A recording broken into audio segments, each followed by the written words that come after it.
Case को आप सालों तक आप मतलब चलता रहता है, वो चाहे वो लेडी बुढ़ी हो जाती है, उसके बाद भी उसको न्याय नहीं मिलता। लेकिन आरक्षण ही क्यों? महिलाओं की कार्य क्षमता को देखने के लिए आरक्षण होगा तभी दिया जाएगा, मतलब हमारे लिए रिजर्व किया जाएगा, हमें तभी मिलेगा, ऐसा क्यों? देखिए सत्ता का संग्राम सिर्फ अमरउजाला.com पर। बहुत सारी जगह ऐसी हैं जो हमेशा छूटती हैं, चाहे आप कोई भी पॉलिटिकल पार्टी ले लीजिए, उनका एजेंडा जो होता है वो हमेशा महंगाई, भ्रष्टाचार और कुछ एक शिक्षा, मतलब 2-3 चीज़ों पे ही होता है। बेसिक मुद्दों पर बहुत ही कम मुझे लगता है कि इन्वॉल्वमेंट होता है। महिलाओं को बहुत, जैसे आपने अभी कहा कि जो हमारा परसेंटेज है इन एनी फील्ड बहुत कम है, तो पहले तो उसको बढ़ाना चाहिए, बराबर से मौका देना चाहिए।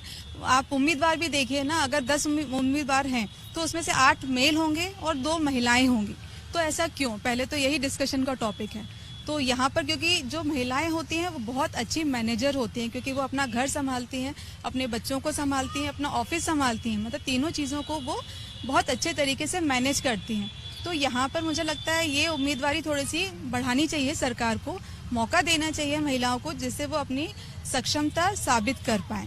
दूसरा, सिक्योरिटी तो एक मेन मुद्दा है ही, क्योंकि जिस हिसाब से आज की डेट में बच्चियों के साथ क्राइम हो रहा है, महिलाओं के साथ क्राइम हो रहा है, तो उस पर भी एक सख्त कानून होना चाहिए। क्योंकि हमेशा कानून तो आप पेपर्स में बहुत सारे कानून हैं, लेकिन जब इम्प्लीमेंट की बारी आती है तो वो मान के चलिए एक केस को आप सालों तक आप मतलब चलता रहता है, वो चाहे वो लेडी बुढ़ी हो जाती है, उसके बाद भी उसको न्याय नहीं मिलता।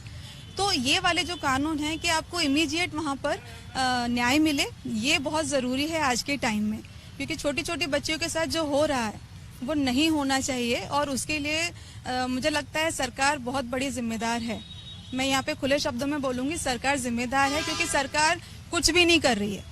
केवल बोलने भर से कुछ नहीं होता, आपको इम्प्लीमेंट करना पड़ेगा। तो बहुत महत्वपूर्ण बातें कही हैं, आप अपना नाम बता दीजिएगा और उसको मैं समअप कर देता हूँ। पहला, रिप्रेजेंटेशन, मतलब आप हर कोई अगर बात करेगा महिलाओं की और मौका खुद नहीं देगा तो वो रिप्रेजेंटेटिव कौन होगा? दूसरा जो आपने कहा कि क्राइम अगेंस्ट वुमेन पर टाइमलाइन तय हो, मतलब वो केसेस बाकी केसेस की तरह इक्वली ट्रीट नहीं किए जा सकते। बिल्कुल जी। ठीक है, अपना नाम बता दें। मेरा नाम रानू नाहर है।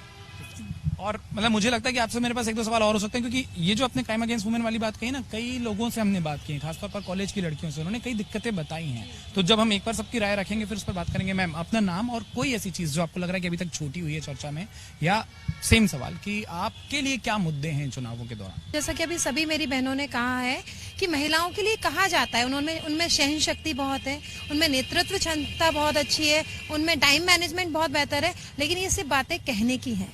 अगर प्रैक्टिकली लाइफ में देखा जाए, अगर प्रैक्टिकली देश के विकास में अगर जितना योगदान पुरुष दे रहे हैं, उतना उससे कई गुना ज्यादा योगदान महिलाएं दे रही हैं। क्योंकि अगर नारी शक्ति घर ना संभाले तो पुरुष कुछ नहीं कर सकता।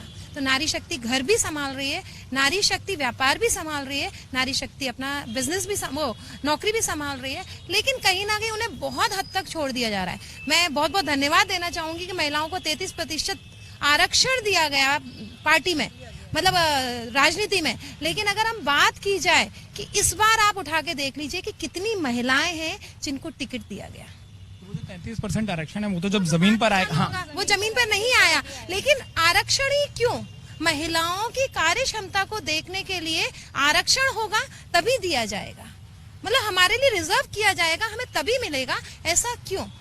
ये बात ना, ये कई लोग कह रहे हैं, और जो आप कह रही हैं, अगर मैं उस सवाल को थोड़ा ढंग से फ्रेम करूं, आप ये कहना चाह रही हैं कि 33% आरक्षण जब जमीन पर आएगा तब आएगा, तब तो आपको देना ही पड़ेगा। पर अगर वो पारित हो गया तो इस बार अगर पार्टियां 33% दे देती तो पता चल जाता कि वो मौके की देने कहती हूँ 33% क्यों, जब पुरुष और महिला में कोई फर्क नहीं है, महिलाएं पुरुष से ज्यादा काम कर रही हैं, तो 50% क्यों नहीं दे सकते हम? अगर आप एक शहर में 4 मेल आ रहे हैं तो 4 फीमेल क्यों नहीं आ सकती है? क्यों वो अपनी लीडरशिप क्यों नहीं दिखा सकती है? क्यों उन्हें हमें हमेशा चेहरा देखना पड़ेगा कि हमें कुछ मिल जाए, हमारे लिए आरक्षण हो जाए, तभी हम कुछ कर पाएंगे? जैसा कि अभी हमारी साथी ने बात की कि वाकई में सिक्योरिटी के नाम पे कुछ नहीं है, महिलाएं व्यापार कर रही हैं, लेकिन महिलाओं को किस हद तक मेहनत करनी पड़ती है, क्योंकि कहीं ना कहीं किसी भी तरीके से उनके ऊपर कब उंगली उठा दी जाए पता नहीं होता। तो हर तरीके से हर जगह से बचते बचाते एक महिला को बहुत सारे काम करने होते हैं। मैं कहना चाहूंगी कि महिलाओं को किसी आरक्षण की जरूरत नहीं, फिर भी थैंक यू, आपने आरक्षण दिया उसके लिए, लेकिन कहीं ना कहीं महिलाओं को पीछे छोड़ा जा रहा है। अगर आप ये वीडियो YouTube पर देख रहे हैं तो हमारे चैनल को सब्सक्राइब करें और बेल आइकन को दबाना ना भूलें। अगर आप Facebook पर ये वीडियो देख रहे हैं तो हमारे पेज को लाइक करें।